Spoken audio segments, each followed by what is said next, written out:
or they will just get the calculations wrong, especially back in the day. So, let's have a look at this aircraft and point out a specific sentence which was shown here.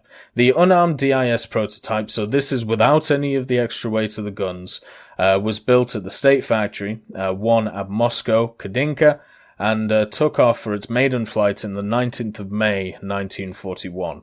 State acceptance trial showed the top speed of 560 kilometers an hour, which was some 104 kilometers an hour, or 65 miles per hour, slower than calculated. This aircraft was 100 kilometers an hour slower than what the manufacturer or the designers said it would be. 100 kilometers an hour. From an aircraft that is supposed to produce 600, that's a sixth of its speed. That's nearly what? That's 15%, something like that, 15 to 20% of its overall performance. This is the problem I have with looking at designers who have like experimental designs, because they look at it from a 100% efficiency point of view, they look at it at a 100% optimistic point of view, and if you want to be a little bit pessimistic about the whole thing, they're just straight up lying to sell a product, or they're trying to lie so they can get a prototype out the door, and if there are a few issues with it, well, they can fix them as they go.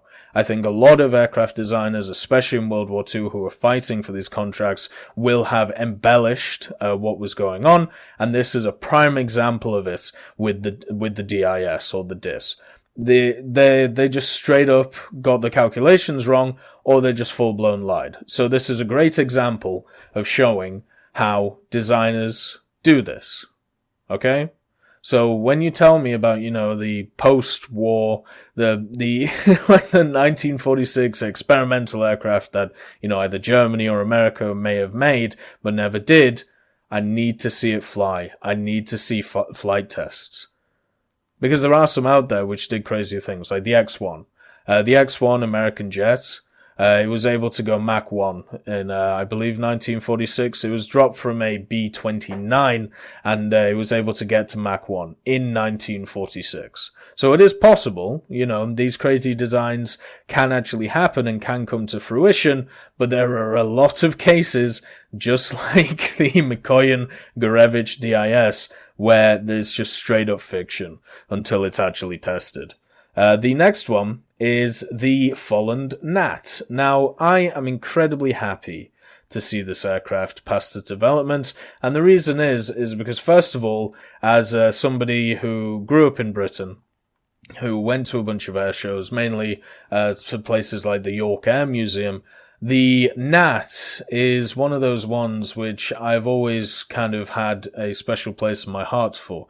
And the reason for this is because its shape. I think it is an absolutely stunning aircraft. It looks beautiful. The wing design is beautiful. The tail section is lovely. It has the, the two underwing areas. It has, the very, very open cockpit, which just looks beautiful, and the long nose. Overall, for me, it is a picture-perfect jet. It is what a jet should personally look like, in my opinion. Or at least for me, it's like when I think of a default jet, that is what I think of, the Gnat.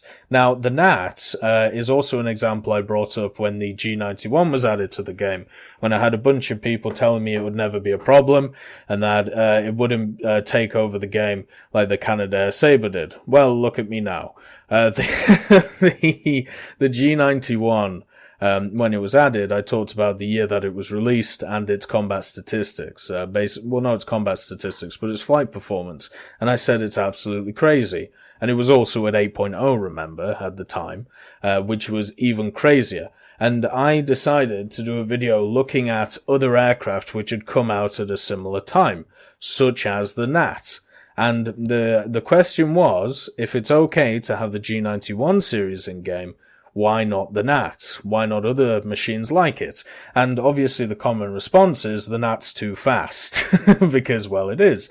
You're talking about a 1,120 kilometer an hour machine, so just less than Mach 1. It also had two 30mm Aidens in it, which is a lovely armament, and also access to bombs and also rockets. For me, at this moment in time, I think this plane could be added in the current iteration of War Thunder if we had a few planes added around it, which we're getting pretty close to that Mach 1 idea, but the Gnat still isn't there yet. 1,120 kilometers an hour is still pretty quick, and the other thing you have to understand about the Gnat is it's incredibly maneuverable as well. If this was added to the game right now, yes, it would pretty much take over the game. You know, it has good guns, good maneuverability, good energy retention, very powerful engine, and very good acceleration and top speed. It would be very similar to the G91 in playstyle, and it would be incredibly fun to use. But I think it could be added if we just add a few other vehicles to other nations. The next one is the A6M8, and the one which is shown here is actually American, with the decal on it. So what is the A6M8? Well, it's just a buffed up A6. This is the best way of putting it.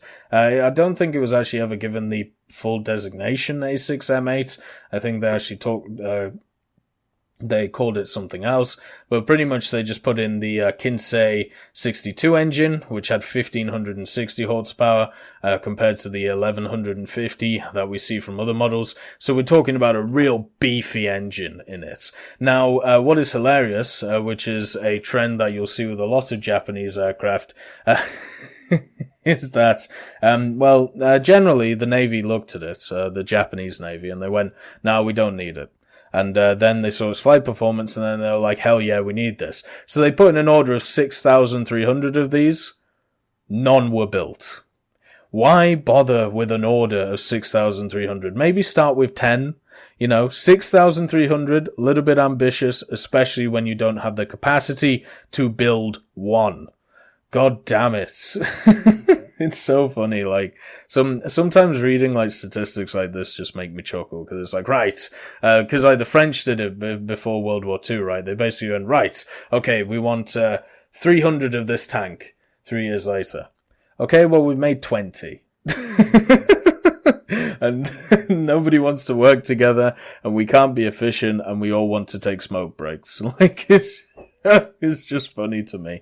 And the A6M8 is kind of the same thing. Right, let's order 6,300 of them, because that seems like a cool number, and never build any of them. God damn it. Anyway, this thing had a standard armament of 220mm Type 99, so you should be used to that in game, and two 13.2mm. So they didn't really actually upgrade the armament of it, but they upgraded the engine. And as many of you will know, while using, some of the late tier zeros, one of the things that is an issue with them is the engine. And that's why stuff like A7s, do really well in the game, and also J2s, whereas stuff like the A6M5 isn't on the same level. So to see another Zero with a very powerful engine, I personally am really looking forward to it if they add it. I think it would be a nice addition to the game, and it would be lovely to see. But it's just, the story behind it to me is hilarious. The next one is another jet. This is the Aramachi MB36 Impala. It seems to be, when I read about it, kind of a stopgap. And what do I mean by this? Well, it's an Italian aircraft, and it seems like from reading what Rusty45 has put here, it definitely had a few issues, and the issues don't seem to be with the plane, but the country itself. So Italy in the 1950s were obviously still rebuilding from World War II and the catastrophe that had happened to them in World War II, basically getting dominated. And because of this, that meant that, first of all, they had restrictions on what they could build when it came to, their designs, whether it was on the ground or whether it was in the air. When these were relaxed, the Italians had an issue with their economy. Obviously, it wasn't very strong, and they were still in the rebuilding phase. And on top of all of this, they still needed a military force. They still wanted to expand. So you've got ideas like the Impala here, which to me seems seems like very much like an F-84, at least in looks, and has kind of a similar, if you look at its performance, you're looking at 806 kilometers an hour, which is not very fast, compared to in-game stats. That's pretty much the, rip speed of a Sea Meteor. So we're looking at, a 7377 with this thing. It also, when I looked at its flight characteristics on some other websites, it seemed like it was not very good when it came to actually turning, or when it actually came to pushing the elevator to its limits. It seemed to lock up quite a lot, and to be honest, they also made a lot of unmanned ones and sent them to places like South Africa for test training. Overall, this this to me looks like an aircraft which was designed as kind of like a, hey, let's see what we can do, and then they tried to sell it to people because they realized it wasn't very good, and and also use some themselves because they had nothing better at the time. When we're looking at a standard armament of this thing, the only one which springs to mind is the one which was retrofitted in 1974, the Impala Mark II. It had two 30mm on it, and also some either bombs or rockets. So that was actually used by the South African Air Force, so we have an opportunity here for the Italians to be able to put a cool jet into game. Not going to be top tier, but it's going to be fun. Have two 30mm in it, so it's going to be deadly, at least from a head-on point of view, and also to give us some cool skins. That's one of the nice things about getting a vehicle which is used by a bunch of different nations. It means that you can get some cool, national skins. And since we have, representation all around the world in War Thunder, I think that should be something, not really a priority, but definitely something that should be considered when we're looking at aircraft to put into the game. The next one is a beefy one. So, one of the interesting things about the Impala is that a lot of people actually compare it, especially the Impala Mark II, which was the upgraded version in the 70s.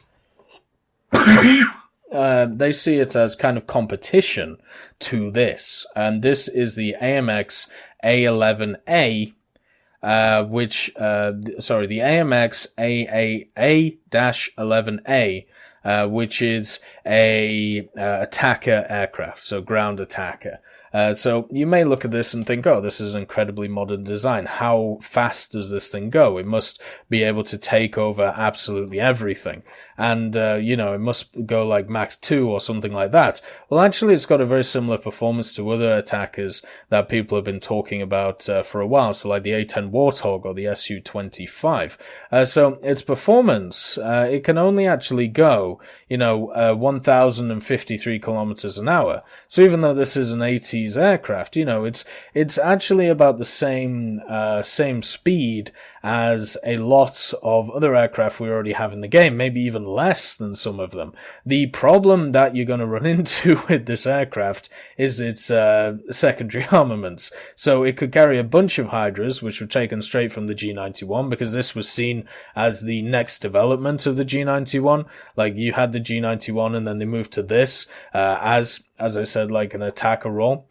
So you have all the Hydras that can carry. Then this thing had a 120mm M61A1 Vulcan, and on the Brazilian version, it had two 30mm Defas. So if you don't know what the Defas are, these are the guns that are on the Hunter. Very, very fast firing, very high muzzle velocity 30mm. Used a lot by a majority of aircraft in the 70s and 80s, which were in Europe, I think is the way to put it.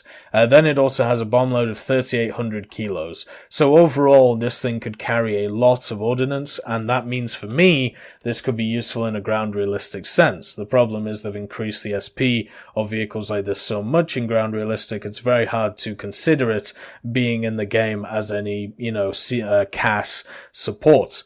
The other thing is that a machine like this doesn't really fit in the meta of War Thunder. As I said, like at lower levels, you pretty much need either really good designated fighters or really good heavy bombers. Well, at top tier, that pretty much just changes to do you have really good fighters. Like, the top tier meta is very much fighter centric, and this is because of how fast the games are, which are incredibly quick, and also the fact that, generally, because your games are quick, the attackers and bombers don't have, they can't bleed the tickets out, or they can't, be patient, because the Canadair Sabres and the G91s will find you, or the Sabres, the American Sabres, or the Hunter will find you, before you will, because you basically won't survive, long enough to be able to run the ticket counter down. So, since this thing isn't a fighter, I can't ever see it being meta, but does that mean it shouldn't be added? No. I think what should happen at some point is to gradually go into rank 6 jets, we should have a gradual incline into them, and I think this would be a great start. It is an 80s jet, so it is, it is technically would be rank 6, but it isn't overpowered. It is something that is designed for much more of a multi-role idea, and therefore still will get annihilated by some of the planes that we already have in game. And then after you add these, then you bring in the big boys. Then you bring in the, we're going to pick up this sledgehammer and make sure that your face is the size of a pancake. So the next vehicle, and the last vehicle for the aircraft, this is one which I am incredibly hard to pronounce, or I find incredibly hard to pronounce. Pytor actually pronounced this incredibly well. I believe he's a Russian spy. But look, come on. Like, I'm British. We don't do this. What is this accent? I'm gonna try, though. So, we have the VL Pure Miski. Okay. VL Pure Miski. Okay, that's what we're going with, that's what it's called. How do I describe this thing? Well, the first thing to understand is that this, to me, would have a very similar performance to either the G55 or the later tier BF-109s, and the reason for this is because the way it is designed, especially if you look at this picture, it looks very similar to the C205, it looks very similar to the G55 Soto Series 0, and also the BF-109s. The reason for this is it uses the Daimler-Benz DB605. Now, this engine is actually used in the Messerschmitt BF-109Gs and the Ks. It's used in the ME210, funnily enough. I might actually do a video on the ME210. The ME210 is seen as one of the worst vehicles that Messerschmitt has ever made. And it was a monstrosity. There's a reason why, they quickly moved on to the 410 after the 210 came out. But yeah, it's the same engine that's used on the C205 and also the Fiat G55. It's also used on stuff like the BF-110G. So it's an engine which is widely used by either the Germans, the Italians, or other nations which wanted to use it, such as Finland, which you see here. The armament as well is 212-7s it's 212-7s, and then you've got an engine-mounted MG151, so centrally mounted 20mm. Overall, that should be enough to be able to take out whatever it needs to. The maximum speed of 522 is not that impressive, but if we think it's like a 4.0, 4.3, 4.7 aircraft, maybe a 4.0, then it's completely fine.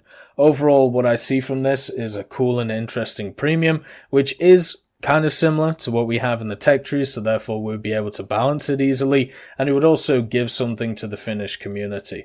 Once again, having different nations is vehicles, it may annoy a few people that they don't get their own tech tree right now, but I think putting them in the game like the IAR-81C means that you can give something to that community without having to do a full tree, and therefore, yes, I would like this to be in the game. One of the other things, though, that has to be considered is what tech tree do you put it in? Finland technically weren't Axis or allies.